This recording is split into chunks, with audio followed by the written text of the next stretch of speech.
Assalamualaikum warahmatullahi wabarakatuh. We are from Group 1 and today we're gonna present you about relationship between performance management and employee development. My name is Anissa Aurelia with my fellow friends Karuni Salita Amania, Alif Rifti Fadilah, and Raihan Bagas Putra Santoso. So what is personal development plan? A personal development plan is a process that consists of defining what is important to you, what you want to achieve, the strengths you have, and everything you have to improve yourself over a set period of time. Jadi artinya yaitu proses pengembangan diri atau proses pengembangan pribadi adalah sebuah proses yang di dalamnya berisi apa sih yang penting buat kamu, apa tujuan yang ingin kamu capai, apa kekuatan yang kamu punya untuk mencapai tujuan itu, dan segala sesuatu yang kamu punya untuk meningkatkan diri kamu menjadi lebih baik dalam jangka waktu tertentu. Self-development will benefit employees because it can help increase their abilities as well as self-confidence, career paths, interests, and talents. Jadi self-development ini, pengembangan diri ini sangat menguntungkan dan penting terutama bagi pegawai yang berhubungan dengan topik sekarang ini, karena pengembangan diri itu membantu untuk meningkatkan kemampuan mereka seperti kepercayaan diri, terus perjalanan karir, kesukaan mereka, dan apa bakat yang mereka punya. Contohnya untuk mengembangkan diri tuh mungkin bisa dari training, kayak on the job training, terus coaching atau mentoring, terus atau melanjutkan pendidikan yang lebih tinggi gitu untuk mengembangkan diri gitu, menjadi lebih baik lagi. Personal Development Plan or PDP Cycle. Sebetulnya ini hampir sama dengan metode SMART atau SMART Methods yang pernah disinggung sebelumnya, tapi ini kita fokus ke perencanaan pengembangan diri. Jadi bagaimana sih step-stepnya, gimana prosesnya untuk mencapai pengembangan diri yang diinginkan di masa depan gitu. Jadi yang pertama adalah review. Where am I and what are my learning needs for the future? Mungkin di sini saya akan memberi contoh objeknya diri saya sendiri. Jadi saya mempunyai cita-cita, keinginan, dan tujuan untuk melanjutkan ke jenjang pendidikan yang lebih tinggi setelah lulus S1 ini, yaitu S2 di Jerman. Nah dari situ saya mulai nih prepare for actions, working out what to do to meet your learning needs. Nah mungkin di sini saya bisa saya cari tahu tentang universitasnya, jurusan yang saya tuju, level bahasa Inggris tertentu, level bahasa Jerman tertentu, mungkin juga persiapan budget. Saya udah mulai mungkin nabung gitu dari sekarang atau bagaimana. Nah, masuk nih ke action, undertaking a range of learning activities. Mungkin di action ini saya udah mulai kursus selama setahun. Terus mungkin juga sekarang kan saya masih di semester 6, mungkin juga dari sekarang bisa ikut-ikut tryout kayak les bahasa Inggris kayak TOEFL, IELTS, ikut-ikut tryout, ikut-ikut latihan. Terus mungkin juga kayak penyuluhan atau kayak webinar atau seminar tentang kuliah di Jerman sesuai dengan jurusan yang saya inginkan. Pokoknya di action ini saya udah mulai mengimplementasikan segala yang saya list, semua yang telah saya persiapkan di step kedua atau prepare for action. Saya mulai implementasi. Nah, dari action itu lahirlah outcome, showing how what you have achieved benefits you and others. Nah, jadi di outcome ini misalkan saya sudah kursus selama setahun, terus saya sudah mendapatkan sertifikat atau segala sesuatu yang diperlukan, berkas-berkas yang diperlukan untuk berkuliah di S2 di Jerman. Di sini saya sudah pasti jika menguntungkan saya, pasti menguntungkan gitu jika membuahkan hasil atau sudah sesuai standar jurusan dan universitas yang saya mau di Jerman. Nah mungkin benefit for others-nya bisa menjadi acuan lah atau motivasi untuk mungkin adik-adik saya atau teman-teman yang ingin melanjutkan kuliah di sana gitu. Mungkin itu. Okay, next, there are 3 things that must be done to achieve the goal, especially in career. The first one is Johari window, the second one is SWOT self-analysis, and the third one is SMART methods. Okay, I will explain the first one first. Johari window. What is Johari window theory? Johari window theory is a theory used to help people understand the relationship between themselves and others. Jadi teori Johari window ini adalah sebuah teori yang digunakan untuk membantu seseorang dalam memahami hubungan antara dirinya sendiri dengan orang lain. Nah, dapat dilihat di bagan ini atau gambar ini, Johari window tersendiri terdiri dari 4. Ada open self, information about you that both of you and others know. Jadi informasi yang kamu sendiri tahu dan orang lain pun juga tahu. Blind self, information about you that you don't know but others do know. Jadi yang kamu nggak ketahui tapi orang lain ketahui. Hidden self, information about you that you know but others don't know. Jadi hanya diketahui oleh diri kamu sendiri tapi orang lain nggak tahu. Dan ada unknown self, ini yang paling parah. Jadi kamu nggak mengetahui diri kamu sendiri, begitu pula orang lain. Oke, the second one is SWOT self-analysis. Nah, dapat dilihat ya pengertiannya dari bahasanya, yaitu analisis diri mengenai strength atau kekuatan, weakness atau kelemahan, opportunities atau kesempatan, dan threats atau ancaman. Nah, ini penting banget buat kita tahu ya, untuk mengukur diri sendiri gitu loh. Kita kekuatan kita di mana, kelemahan kita di mana, terus dari situ opportunity apa yang kita punya dan ancaman seperti apa yang akan kita hadapi gitu. Mungkin most of you guys have made the SWOT self analysis di mata kuliah manajemen strategik. Oke, ini contoh SWOT self analysis. Ada strength, weaknesses, opportunities, and threats. Oke, yang terakhir adalah SMART method.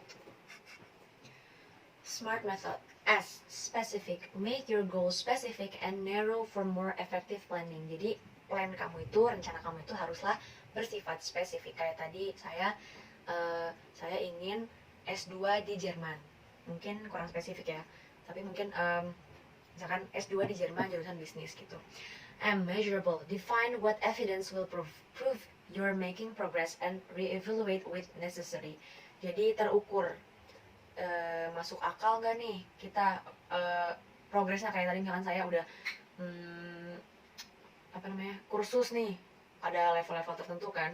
Nah itu udah sampai mana gitu, terukur nggak. Attainable. Make sure you can reasonably accomplish your goal with a certain time frame. Nah ini penting juga nih, time frame. Jadi misalkan pastikan di tempat kursus ataupun di rumah gitu ya, kita pasti kan punya target-target yang harus dicapai gitu, tapi kan step by step gitu. Misalkan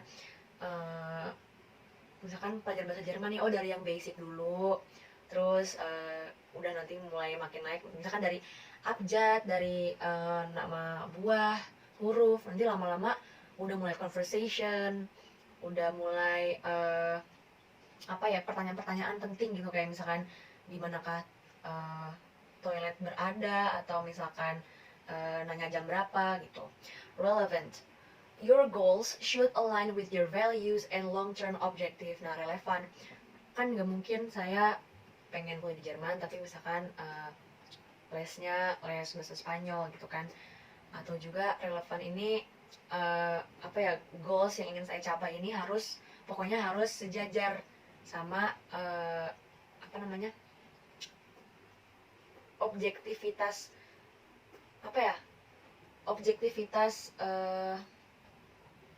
objektivitas long term dan value saya gitu, harus gimana sih bahasanya, ulang-ulang.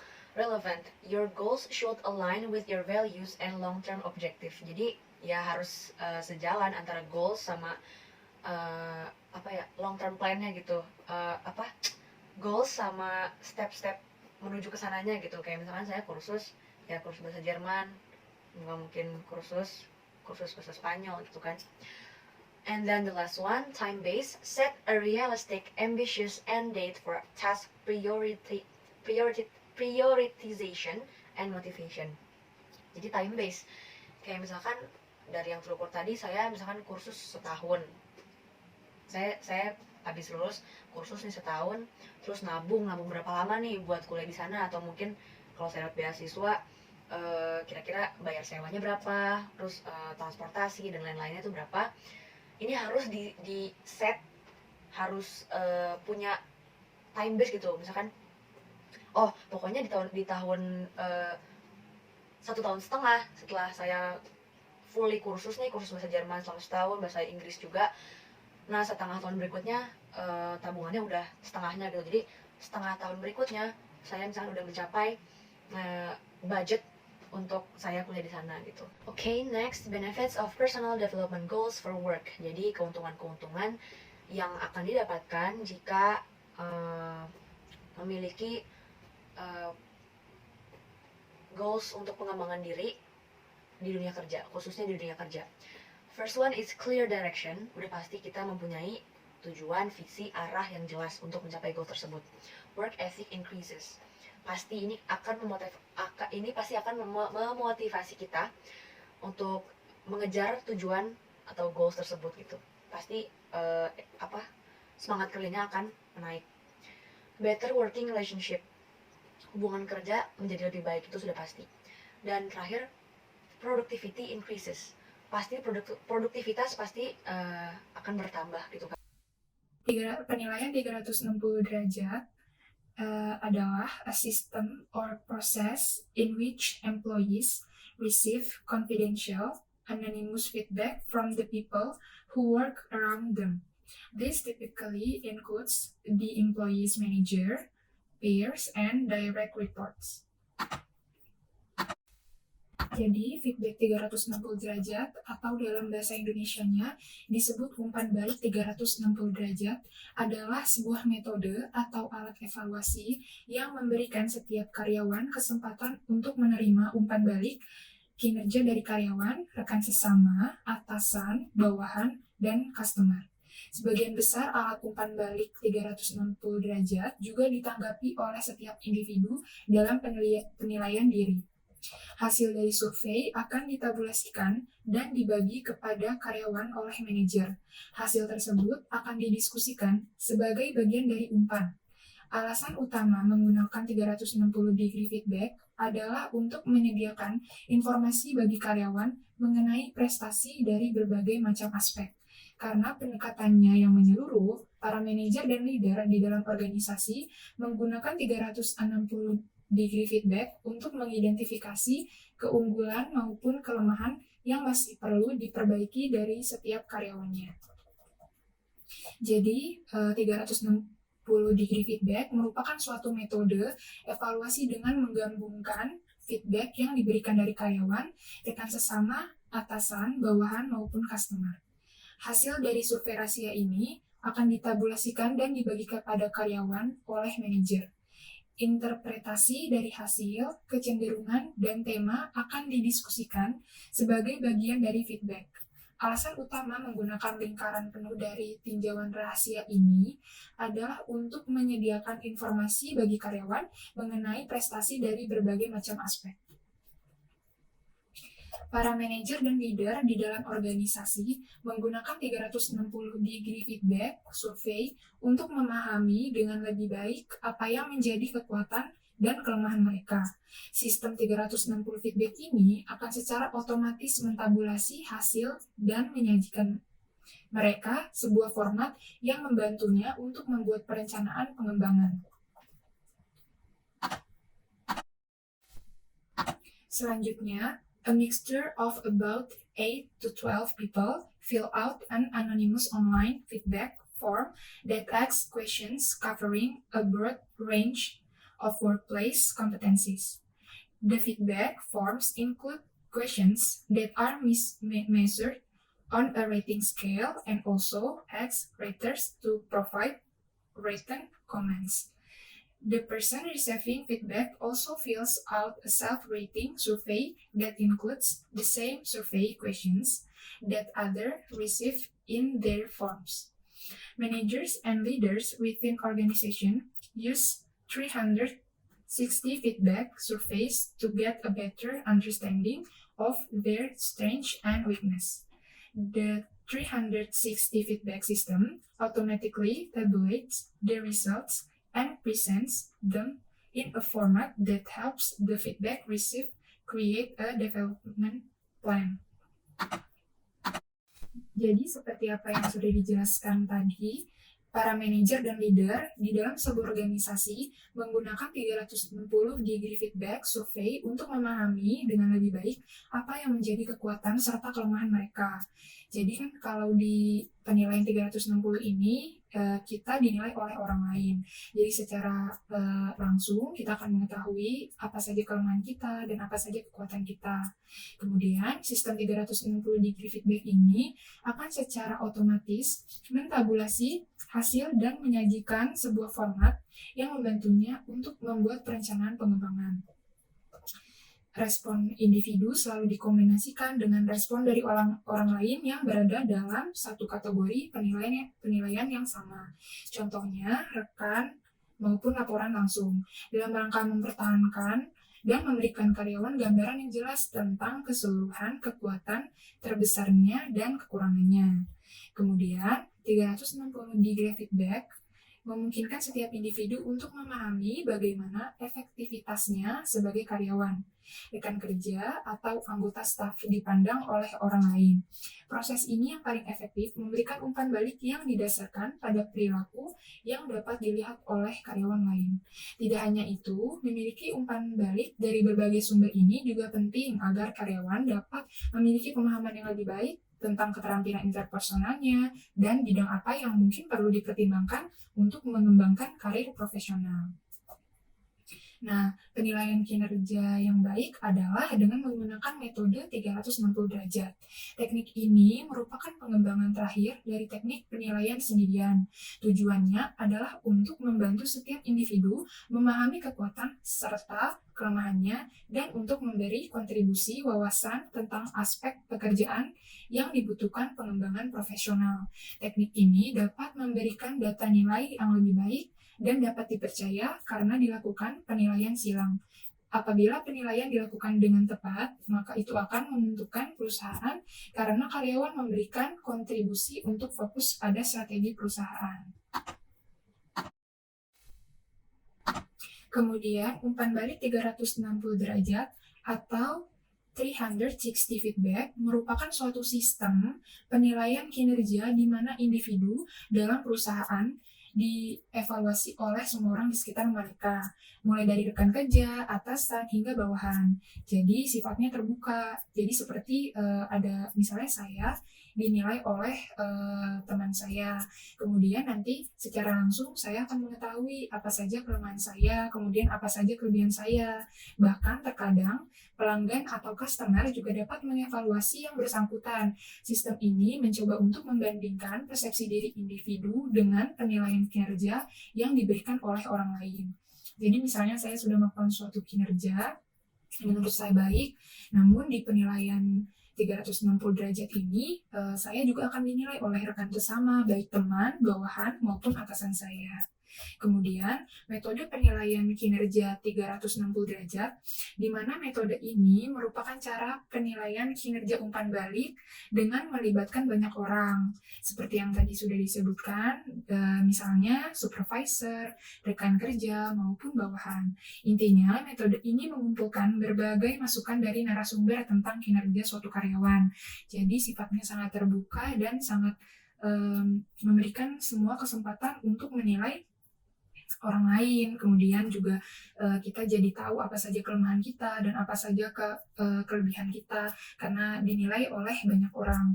Kemudian setelah survei rahasia dilakukan dan didapatkan hasilnya, nanti hasilnya akan dibagikan ke karyawan yang dinilai. Biasanya oleh manajer sekaligus ia melakukan diskusi sebagai bagian dari umpan balik. Nah, contoh penerapan umpan balik misalnya contoh lainnya yaitu misalnya di PT XYZ. Jadi sejak tahun 2003, sistem penilaian kinerja karyawan diubah dan disempurnakan dengan menggunakan dan melibatkan banyak sumber penilai. atau multi-search appraisals, atau lebih dikenal dengan sistem penilaian 360 derajat. Penilaian ini bertujuan untuk mengetahui sikap karyawan yang dinilai kinerjanya terhadap proses penilaian kinerja pada PT XYZ dan mengetahui apakah sistem penilaian kinerja pada PT XYZ telah memiliki karakteristik yang baik dan efektif. Pada awalnya, sistem penilaian kinerja yang ditetapkan adalah dengan cara tradisional dengan hanya melibatkan satu sumber penilai, yakni atasan. Namun pada perkembangannya, seiring perkembangan waktu, metode penelitian yang digunakan adalah metode studi kasus dengan pendekatan kualitatif, yaitu dengan penilaian 360 derajat. Proses penilaian kinerja pada PT XYZ terdiri atas 5 tahap, yaitu perencanaan kinerja, pelaksanaan kinerja, pengukuran kinerja, peninjauan kinerja, serta pembaharuan dan pembuatan perjanjian baru mengenai kinerja. Dari hasil penelitian, dapat diketahui bahwa proses penilaian kinerja PT XYZ oleh karyawan dinilai sudah cukup baik. Kemudian dapat diketahui pula bahwa sistem penilaian kinerja PT XYZ telah memiliki karakteristik yang baik dan efektif. Namun ada beberapa hal yang perlu mendapat perhatian dan perbaikan. Namun demikian, beberapa menilai keaktifan proses umpan balik seperti itu sangat kompleks untuk digeneralisasi. Dalam penerapannya harus juga mempertimbangkan budaya organisasi, bahkan budaya suatu negara maupun bangsa.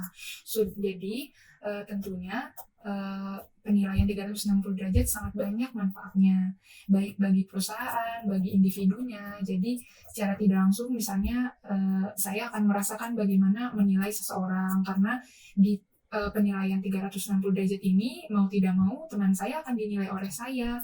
Jadi saya harus jujur dalam menilainya. Jadi harus jujur dan ya harus sesuai dengan kenyataan gitu penilaiannya, karena kan kita melihat nih kinerja dia udah bagus atau belum. Nanti di penilaian itu akan kita jelaskan misalnya kelemahannya itu apa saja, kemudian kelebihannya apa saja. Misalnya kelebihannya dia sangat teliti orangnya, terus nanti akan jelaskan telitinya itu seperti apa gitu, nanti akan dipaparkan dalam form penilaian tersebut.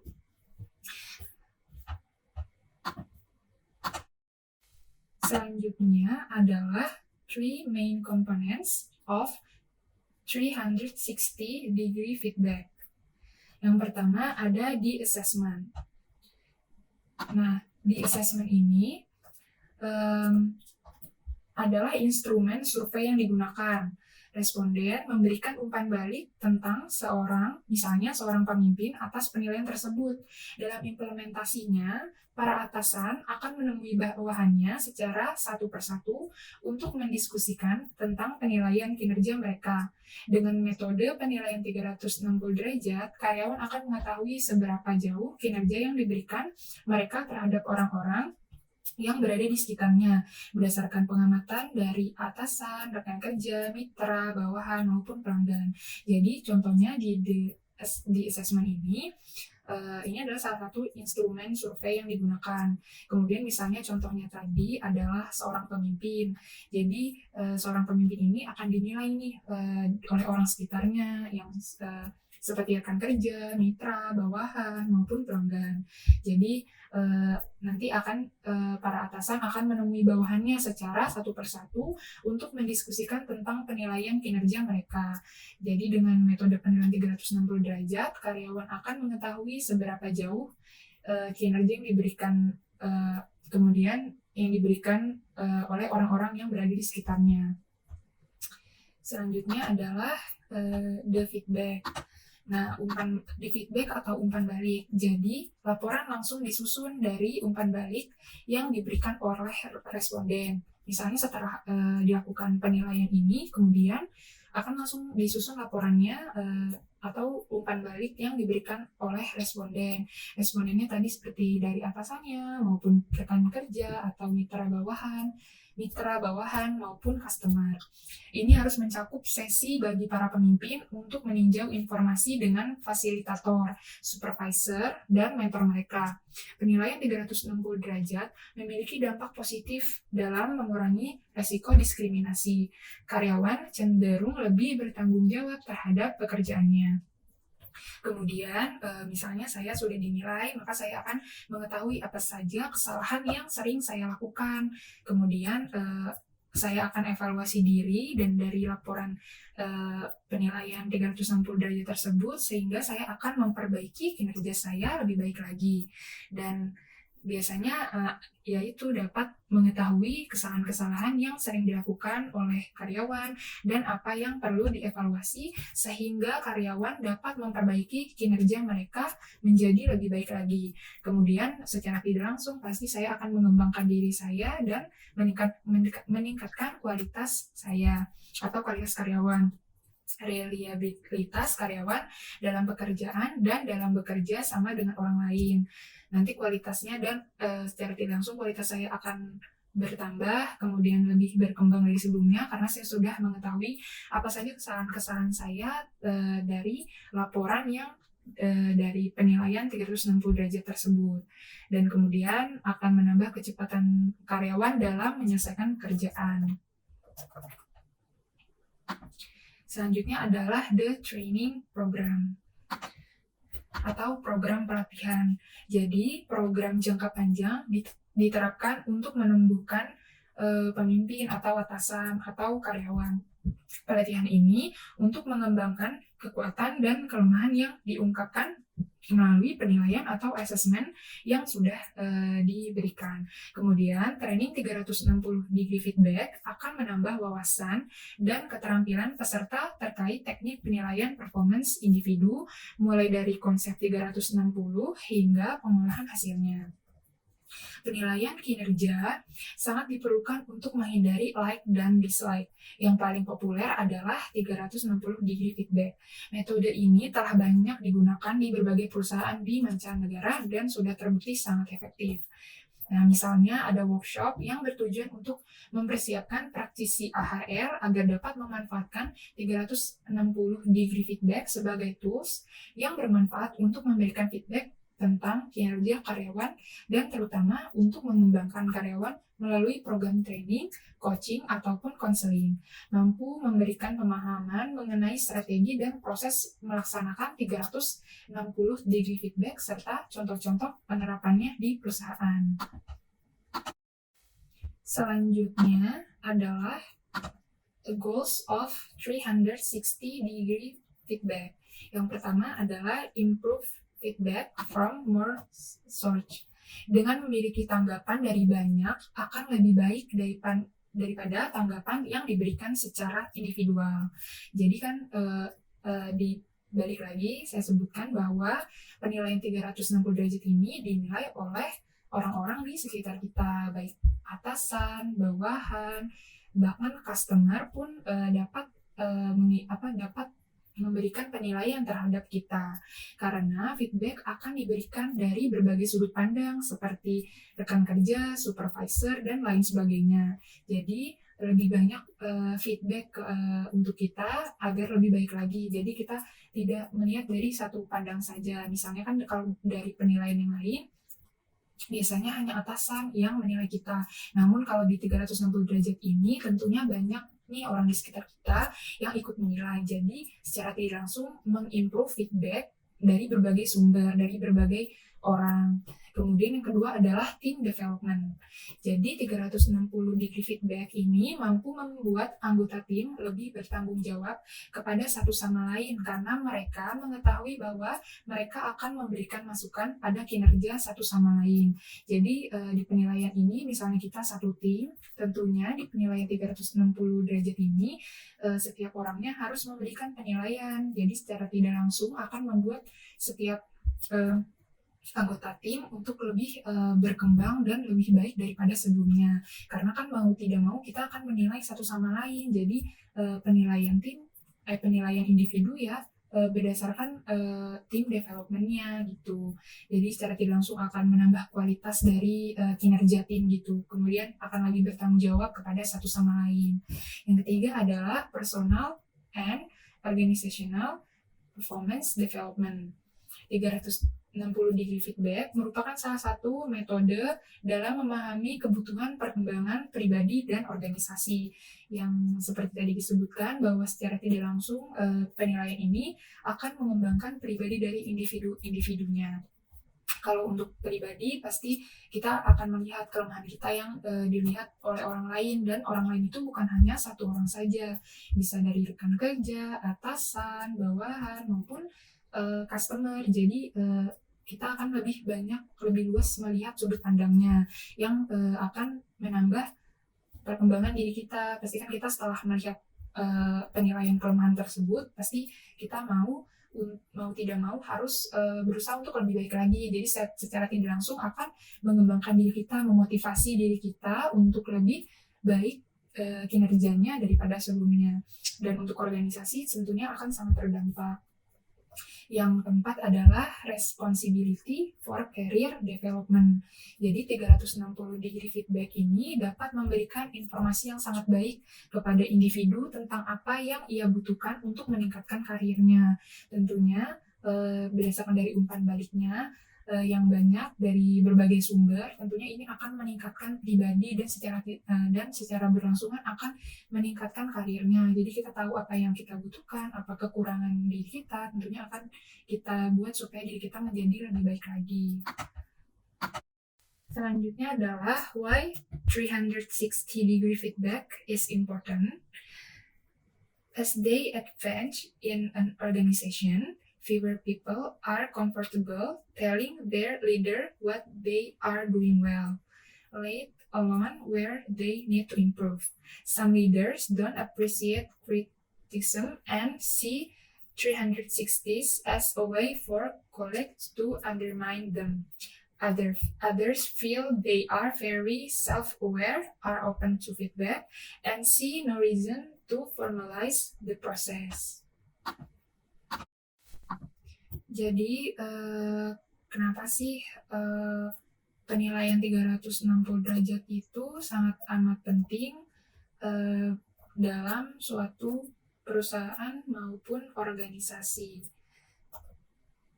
Nah, penilaian 360 degree feedback yang juga dikenal dengan multi-rater feedback merupakan umpan balik untuk pengembangan karyawan. Umpan balik kepada seorang karyawan diberikan oleh teman sekantor, rekan kerja, satu bagian, dan para manajer di organisasi. Selain juga masih ada penilaian dari diri sendiri atau self-assessment. Dan kadang-kadang pihak lain seperti klien, relawan, dan pemangku kepentingan yang lain juga dimintakan pendapatnya.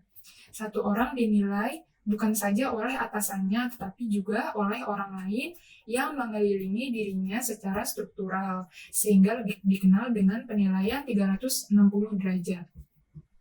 Para manajer senior, termasuk direktur eksekutif, bertanggung jawab untuk menilai kinerja para karyawan, tetapi mereka seringkali tidak pernah menerima umpan balik yang memadai. Penilaian atau umpan balik 360 derajat memungkinkan seseorang dapat mengetahui efektivitas dirinya sebagai seorang karyawan, manajer, atau kolega sebagaimana dilihat oleh orang lain. Merancang suatu alat penilaian yang baik dan mengimplementasikannya memang memerlukan waktu. Beberapa perusahaan memilih untuk mengalihdayakan outsource ke pihak lain untuk merancang, mengimplementasikannya, dan melakukan analisis penilaian 360 derajat. Jika penilaian dilakukan tanpa pelatihan memadai untuk peserta, para penilai maupun fasilitator, maka masalah yang sifatnya rahasia dapat muncul dan mengakibatkan memburuknya hubungan antar individu. Kemudian, teknik ini sangat penting dalam manajemen personalia. Dengan melibatkan lebih banyak penilai atau rater, manajemen personalia dapat menggali lebih banyak informasi tentang kinerja karyawan. Beberapa karyawan mungkin mengalami penurunan moral dan produktivitas. Kemudian, perusahaan dapat mengadopsi teknik ini untuk meluncurkan penyelidikan internal untuk menunjukkan apa yang mungkin ada di balik masalah tersebut. Setelah menyadari seberapa baik kinerja karyawan, perusahaan dapat meluncurkan serangkaian program tentang bagaimana individu mungkin perlu mengubah perilaku mereka untuk menciptakan tempat kerja yang lebih produktif. Tentu saja beberapa kelemahan pun juga ada. Ketika tidak dilakukan dengan hati-hati, penilaian dapat menempatkan sisi emosional dan memberikan penilaian, bukan penilaian ya. Kenapa, Krom? Jadi mengapa teknik ini sangat penting dalam manajemen personalia? Karena penilaian 360 derajat itu melibatkan lebih banyak penilai, yaitu seperti tadi atasan, rekan kerja, teman, maupun customer. Manajemen personalia dapat menggali lebih banyak informasi tentang kinerja karyawan. Beberapa karyawan mungkin mengalami penurunan moral dan produktivitas. Kemudian, perusahaan dapat mengadopsi teknik ini untuk meluncurkan penyelidikan internal untuk menunjukkan apa saja yang mungkin ada di balik masalah tersebut. Setelah menyadari seberapa baik kinerja karyawan, perusahaan dapat meluncurkan serangkaian program tentang bagaimana individu mungkin perlu mengubah perilaku mereka untuk menciptakan tempat kerja yang lebih produktif. Tentu saja beberapa kelemahan pun di penilaian 360 derajat ini juga ada. Ketika tidak dilakukan dengan hati-hati, penilaian dapat menempatkan sisi emosional dalam memberikan penilaian, bukan penilaian yang objektif. Maka dari itu, penilaian 360 derajat ini harus dilakukan secara profesional dan berdasarkan kenyataan juga, dan bukan penilaian like dislike atau objektif. Selanjutnya, perusahaan harus menindaklanjuti hasil penilaian, dan ini adalah tugas yang sulit. Jadi, kita tidak dapat mengubah perilaku seseorang dari satu ekstrem ke ekstrem yang lain.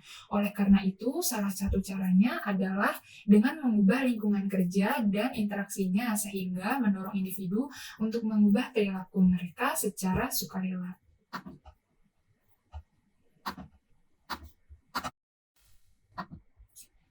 Kemudian selanjutnya adalah benefits of 360 degree feedback atau manfaat dari penilaian 360 derajat. Yang pertama adalah increase self-awareness. Kemudian self-awareness sendiri itu adalah sesuatu yang penting ya, karena umpan balik 360 derajat ini menghadapkan kita pada persepsi orang lain tentang perilaku kita. Karena kita akan dinilai oleh banyak orang, jadi tidak hanya satu sudut pandang saja, tidak hanya atasan saja, tidak hanya satu rater saja yang akan menilai kita. Untungnya, para peserta menemukan bahwa sebagian besar umpan balik 360 derajat mereka konsisten dengan harapan mereka sendiri. Pengembangan pribadi adalah hasil utama dari proses umpan balik 360 derajat.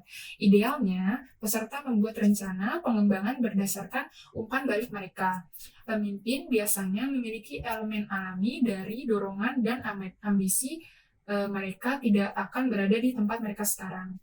Sebagian besar pemimpin memiliki kesadaran diri tentang kekuatan, kelemahan, perilaku kepemimpinan yang memang sesuai. Tetapi umpan balik atau feedback yang jujur dan spesifik diperlukan untuk menguji persepsi seseorang, mengenali kekuatan yang sebelumnya terlewatkan, dan mengungkapkan titik-titik yang atau hal-hal yang memang tidak dilihat sebelumnya.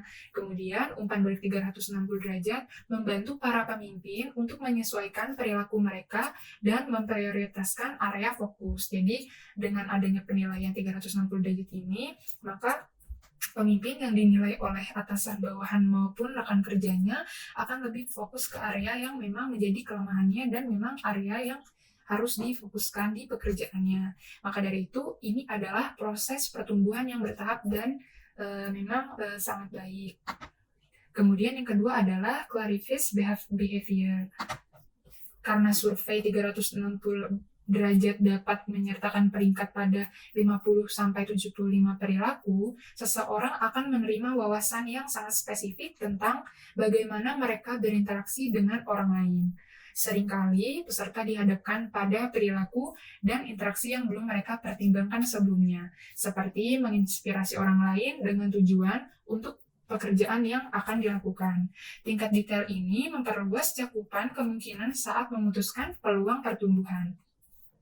Kemudian dengan adanya pola dalam umpan balik, misalnya seseorang mungkin mendapatkan skor, misalnya saya mendapatkan skor tertinggi pada orientasi hasil dan perencanaan dan organisasi, tetapi memiliki kecenderungan atau kelemahan di suatu bidang. Kemudian jumlah informasi dalam laporan 360 derajat memungkinkan peserta untuk melihat hasil dari feedback yang telah diberikan oleh para penilai. Kemudian measures the how. Jadi yang ketiga ini biasanya para pemimpin pada akhirnya yang telah dinilai akan bertanggung jawab untuk mencapai hasil dan metode yang digunakan untuk sukses, seringkali yang memang dapat melancarkan proses penilaian 360 derajat ini. Umpan balik 360 derajat mengukur bagaimana interaksi dengan orang lain yang pada akhirnya akan mendorong kesuksesan. Jadi saat memberikan pembekalan kepada individu tentang hasil penilaian 360 derajatnya, misalnya pemimpin sering bertanya kepada mereka kompetensi mana yang paling penting bagi mereka untuk memenuhi tantangan yang akan dihadapi tahun ini misalnya. Seringkali peserta menemukan bahwa topik seperti kolaborasi atau kinerja tim, berpikir lebih strategis, atau pengembangan bawahan adalah kunci kesuksesan masa depan mereka. Sebaliknya, terlalu banyak penekanan pada hasil sambil mengabaikan hubungan dan keseimbangan kehidupan kerja akan menyebabkan kelelahan dan pergantian tim. Tentunya hubungan dengan atasan bawahan, dengan rekan kerja, maupun dengan customer itu adalah hal yang penting dalam suatu pekerjaan ya, karena secara tidak langsung kita akan dinilai oleh mereka. Kemudian di penilaian 360 derajat ini kan mereka juga ikut menilai kita, jadi hubungan yang baik itu harus dipertahankan. Kemudian yang keempat adalah improve working relationship. Jadi salah satu perilaku vital dalam suatu hubungan adalah timbal balik atau pertukaran yang saling menguntungkan. Umpan balik kinerja adalah sesuatu yang seringkali sepihak, seperti dalam hubungan supervisor atau bawahan langsung, atau sama sekali hilang, seperti rekan kerja tidak merasa itu adalah tempat mereka untuk mengatakan apapun.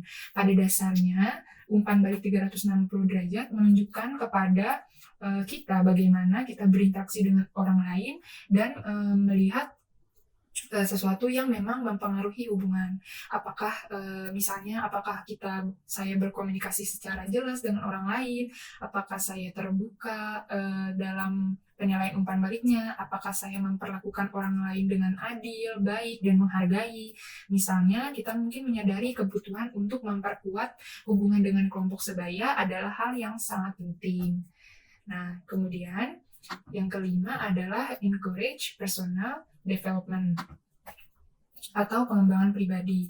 Jadi pengembangan pribadi adalah hasil yang paling utama atau tujuan utama dari proses umpan balik 360 derajat penilaiannya. Idealnya, peserta membuat rencana pengembangan berdasarkan dari hasil laporan penilaian 360 derajat mereka. Pemimpin biasanya memiliki elemen alami dari dorongan dan ambisi atau mereka tidak akan berada di tempat mereka sekarang. Sebagian besar pemimpin memiliki kesadaran diri tentang kekuatan, kelemahan, dan perilaku kepemimpinan yang memang sesuai untuk suatu organisasi. Kemudian, tetapi umpan balik yang jujur dan spesifik diperlukan untuk menguji persepsi seseorang, mengenali kekuatan yang sebelumnya terlewatkan, dan mengungkapkan kelemahan-kelemahan yang memang ada. Jadi umpan balik 360 derajat tentunya akan secara tidak langsung kita akan mengetahui apa saja kekuatan kita serta kelemahan kita, atau mungkin ada kelemahan yang memang kita tidak ketahui sebelumnya. Dan umpan balik 360 derajat membantu para pemimpin untuk menyesuaikan perilaku mereka dan memprioritaskan area fokus. Ini adalah proses pertumbuhan yang bertahap dan sangat penting bagi suatu perusahaan.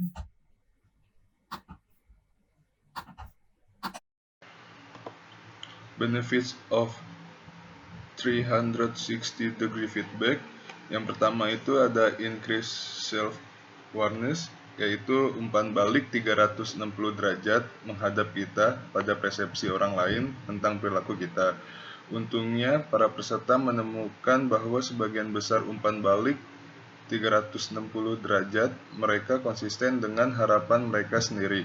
Pengembangan pribadi adalah hasil utama dari proses umpan balik 360 derajat. Idealnya, peserta membuat rencana pengembangan berdasarkan umpan balik mereka.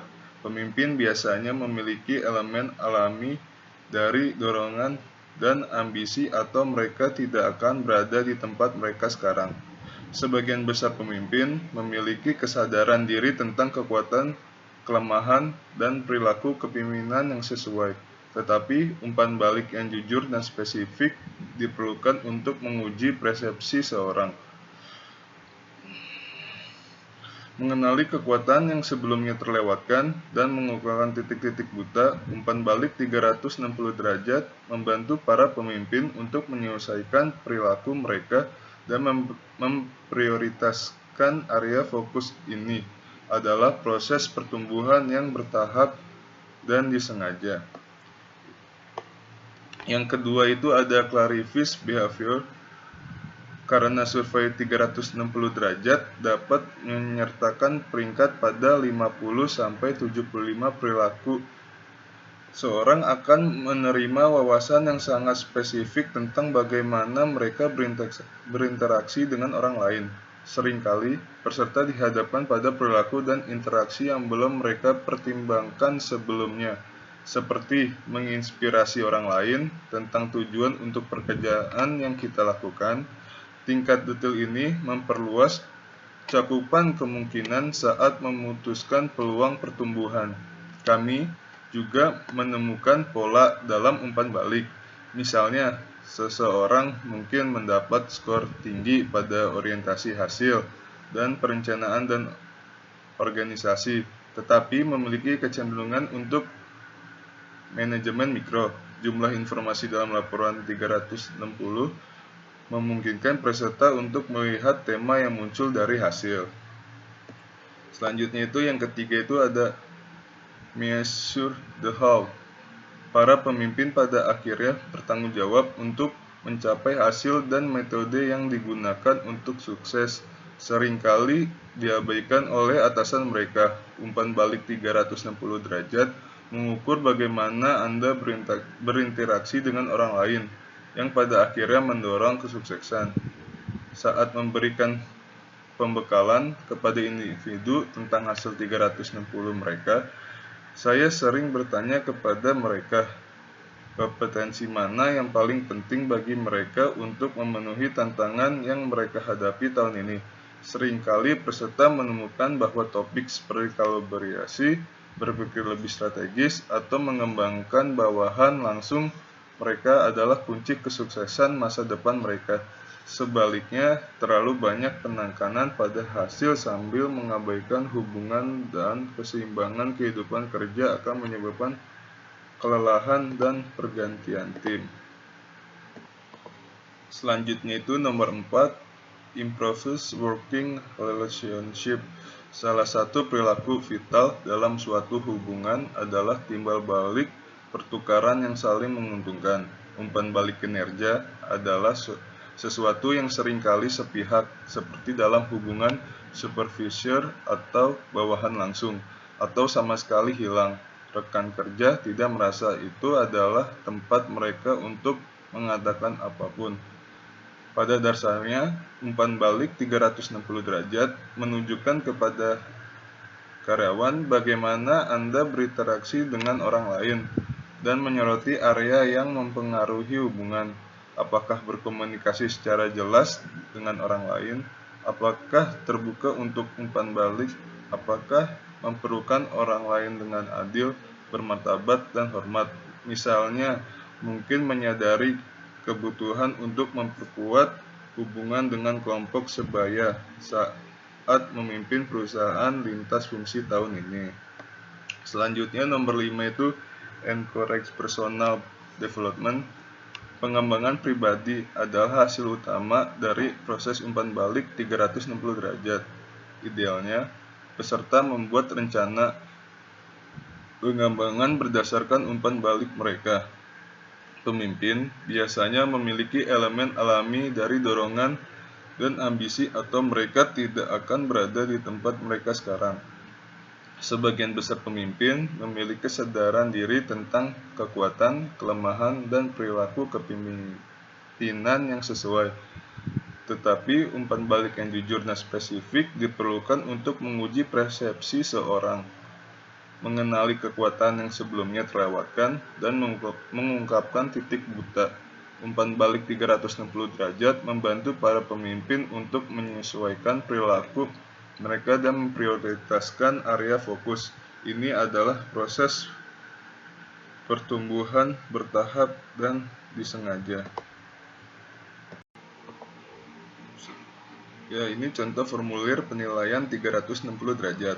Seperti namanya, proses ini mencakup penilaian dari beragam titik, yakni penilaian dari diri sendiri, dari atasan, kemudian dari dua rekan kerjanya, serta juga penilaian dari bawahan bagi karyawan yang mempunyai bawahan. Dengan penilaian dari beragam sumber ini, maka diharapkan akan muncul gambaran yang lebih objektif mengenai aspek kinerja dan kompetensi dari karyawan tersebut. Kombinasi dari penilaian berbagai sumber itu seharusnya memang bisa memberikan potret yang lebih menyeluruh mengenai perilaku dan kecakapan dari karyawan. Penilaian dari diri sendiri mendorong karyawan untuk lebih peka dan sensitif dengan apa yang telah menjadi kekuatannya dan aspek apa saja yang masih perlu mendapatkan pengembangan. Penilaian dari rekan kerjanya juga diharapkan dapat memberikan feedback yang lebih optimal, sebab bagaimanapun rekan kerja memiliki interaksi yang cukup dekat dalam proses penyelesaian pekerjaan. Rekan kerja di sini bisa berupa rekan dari satu bagian atau dari bagian lain yang sering melakukan interaksi dengan bagaimana sang karyawan tersebut bekerja. Biasanya dipilih dua orang rekan kerja, satu dari bagiannya sendiri dan satu dari bagian lain. Penilaian dari bawahan memberikan feedback yang penting untuk beberapa kompetisi tertentu, seperti leadership skill dan monitoring skill. Sebabnya jelas, para bawahan yang menjadi sasaran dari proses leadership, atasannya merupakan pihak yang paling mengerti mutu leadership seperti apa yang dimiliki atasannya. Selanjutnya, untuk skor penilaian dari beragam sumber itu digabung dan biasanya masing-masing diberi bobot. Misalnya itu penilaian dari atasan 25% dan rekan kerjanya masing-masing itu 20%, dari bawahan juga 20%, dan dari diri sendiri itu 15%. Kenapa bobot dari diri sendiri paling rendah? Beragam studi ternyata menunjukkan penilaian diri sendiri yang paling tidak akurat di antara sumber lainnya. Untuk membantu beragam sumber tersebut memberikan penilaian yang lebih objektif, maka harus disediakan juga semacam kriteria penilaian yang jelas, detail, dan cukup terukur. Deskripsi kriteria penilaian yang jelas dan cukup detail ini akan membantu penilaian atau rater untuk menentukan apakah subjek yang dinilai masuk kategori high perform atau hanya pegawai yang biasa saja. Akan lebih bagus jika deskripsi kriteria itu diberikan sampel, contoh perilaku yang bisa dijadikan acuan dalam penilaian itu, misal untuk dikatakan memiliki kecakapan teamwork skill yang bagus. Seperti apa definisinya, apa cakupannya, dan apa saja contoh perilaku nyata yang bisa memberikan dasar bahwa seorang handal dalam membangun kerjasama tim. Penilaian 360 derajat atau penilaian 360 degree feedback merupakan salah satu cara untuk membuat proses performance appraisal menjadi lebih objektif, dan mampu memberikan gambaran yang lebih lengkap mengenai level kompetisi dan kinerja karyawan. Dengan begitu, diharapkan proses pengembangan kinerja dan karyawan dan organisasi dapat berjalan secara optimal. Advantage of 360 degree feedback.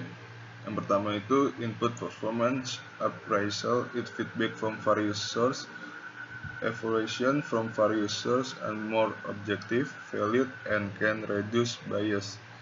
The formulation of sustainable employee and company capability development because it simplifies the process of identifying sustainable strengths.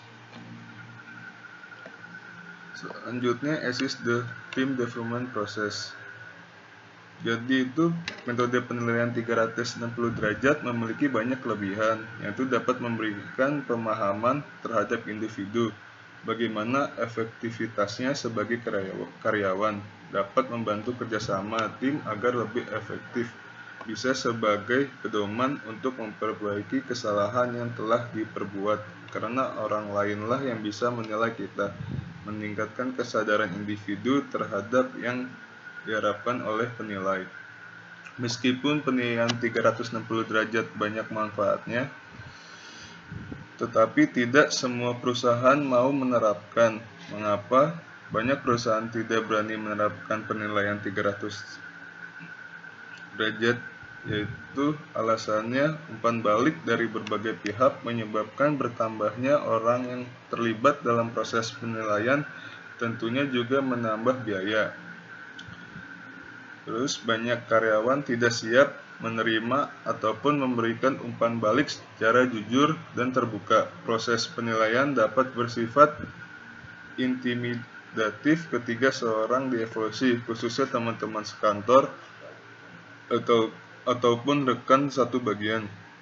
Beberapa budaya secara terang-terangan menghindari penyampaian umpan balik atau informasi kepada manajer atau yang lebih senior.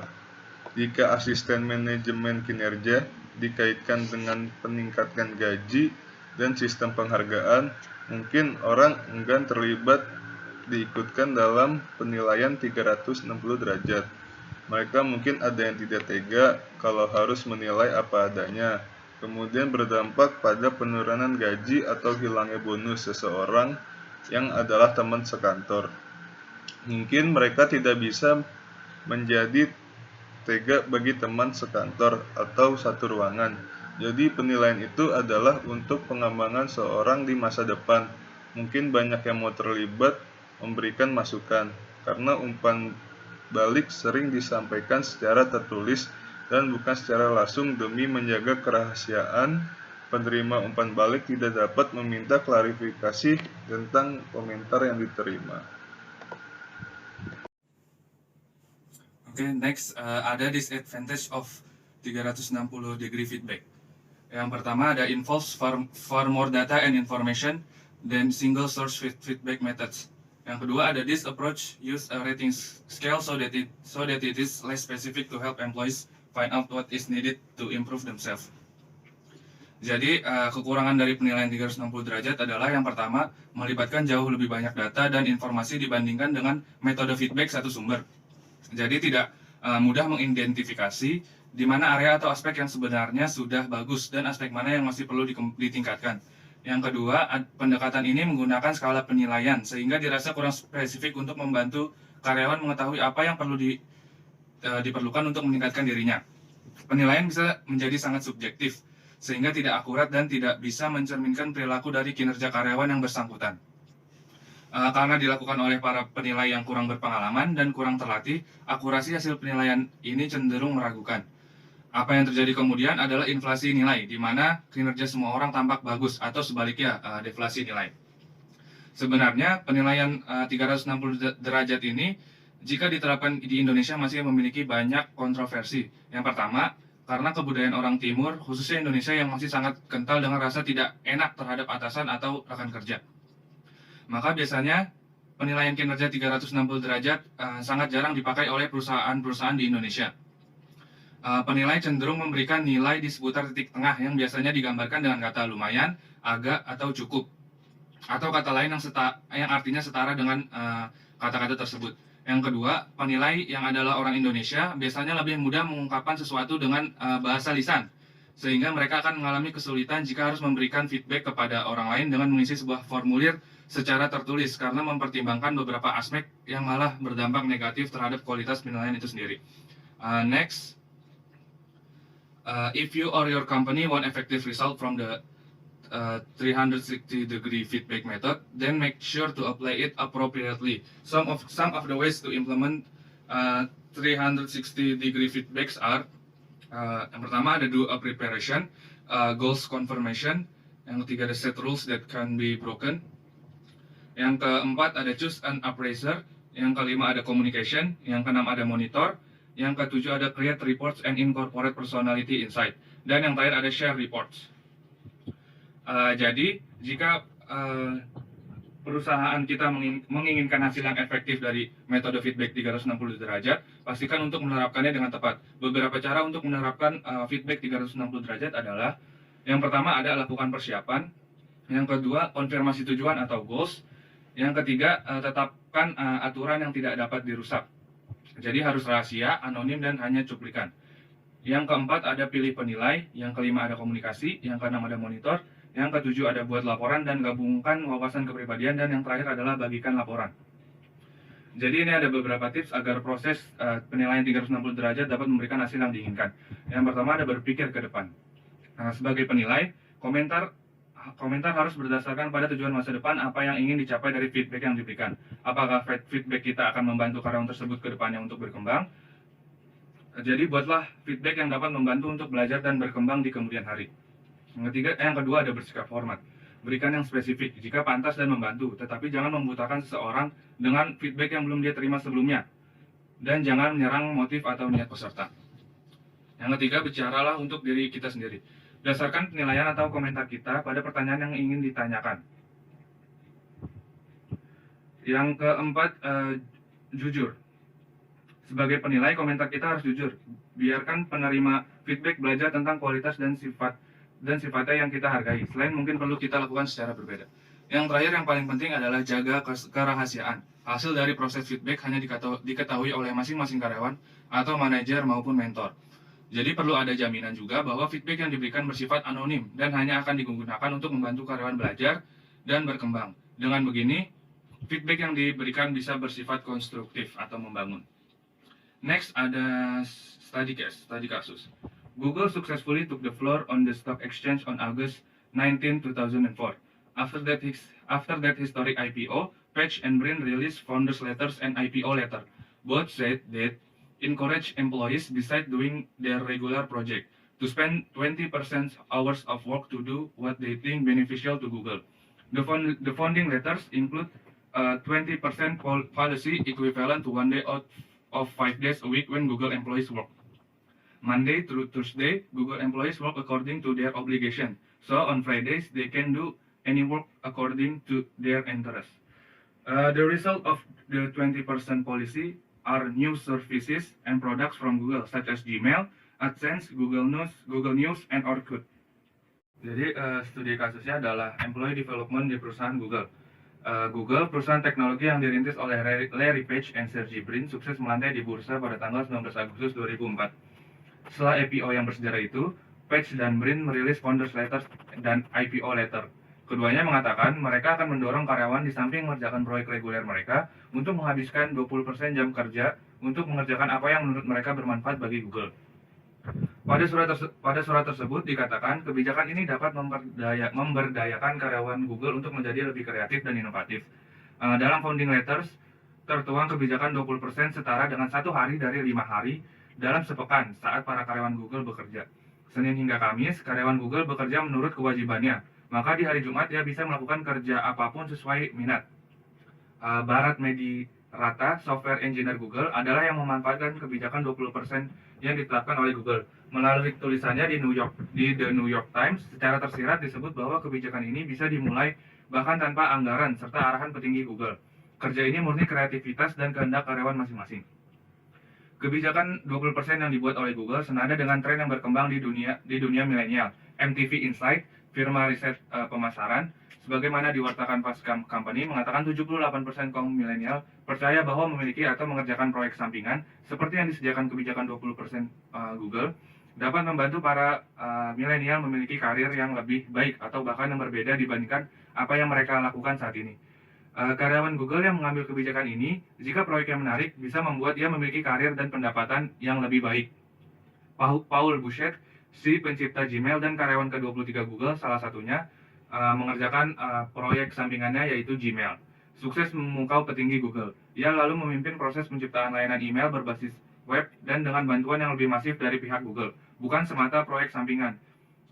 Jadi diprediksi atas kesuksesan Gmail ini kini memiliki kekayaan senilai $600 juta. Next, analisis. Performance management at Google companies can arguably very good. They have a very brilliant strategy to create 20% policy in order to develop employees. The 20% policy was made to get employees to come up with ideas thus that couldn't be channeled at the moment working on their regular project. The impact resulting from this 20% policy is the emergence of new products and services from Google, such as Gmail, AdSense, Google News, and Orkut. So the performance management strategy on the Google company has proven to be positive toward the development of its employee. Jadi analisisnya adalah manajemen kinerja pada perusahaan Google bisa dibilang sangat baik. Mereka mempunyai sebuah strategi yang sangat brilian untuk membuat kebijakan 20% dalam rangka mengembangkan karyawannya. Kebijakan 20% tersebut dibuat untuk membuat para karyawannya mengeluarkan ide-ide mereka yang tidak bisa disalurkan pada saat mereka mengerjakan proyek reguler mereka. Dampak yang dihasilkan dari kebijakan 20% tersebut adalah munculnya produk dan layanan baru dari Google seperti Gmail, AdSense, Google News, dan Orkut. Jadi, strategi manajemen kinerja pada perusahaan Google terbukti berdampak positif terhadap pengembangan karyawannya. Sekian presentasi dari kelompok kami. Bila ada yang ingin bertanya, silakan kirim chat di kolom komentar. Terima kasih. Assalamualaikum warahmatullahi wabarakatuh.